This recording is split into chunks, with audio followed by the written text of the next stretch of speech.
বেশ কয়েক বছর আগে আলিয়া ভাটের দেহরক্ষী ছিলেন জিশান কুরেশি। জিশান বলিপাড়ার অনেক অভিনেতারই ছায়াসঙ্গী ছিলেন। দিন কয়েক আগেই জিশান আলিয়ার সঙ্গে ঘটা এক ঘটনার কথা জানিয়েছেন। এবার জিশান জানালেন অভিনেত্রী কিয়া আদভানিকে নিয়ে একটি গল্প। কিয়ারা যখন 7 মাসের অন্তঃসত্ত্বা ছিলেন তখন তিনি কাজ চালিয়ে যাচ্ছিলেন। একটি ব্র্যান্ড শুটের জন্য কয়েকদিন বাইরে যেতে হয়েছিল তাকে। সেই সময় কিয়ারাকে বিশেষ সতর্ক থাকতে বলা হয়েছিল, কারণ সিদ্ধার্থ স্ত্রীর নিরাপত্তা নিয়ে উদ্বিগ্ন ছিলেন। কিয়ারা নিজে নিরাপত্তারক্ষী থাকা সত্ত্বেও জিশানকে পাঠানো হয় কিয়ারার সঙ্গে, যাতে কোনো ঝুঁকি না থাকে।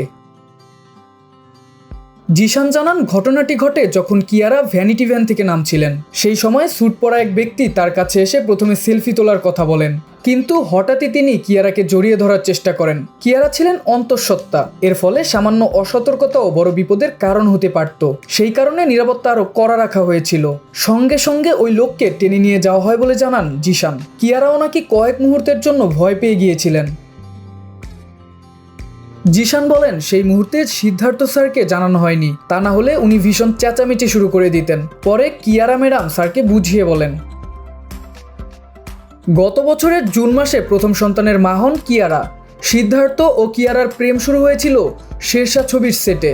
2021 সালে মুক্তি পাওয়া এই ছবিতে অন স্ক্রিনে রসায়ন দর্শকদের মুগ্ধ করলেও পর্দার বাইরের সম্পর্ক ধীরে ধীরে গাঢ় হয়ে ওঠে। 2023 সালের ফেব্রুয়ারিতে রাজস্থানের জয়সালমীরে হয় এই তারকার বিয়ের অনুষ্ঠান।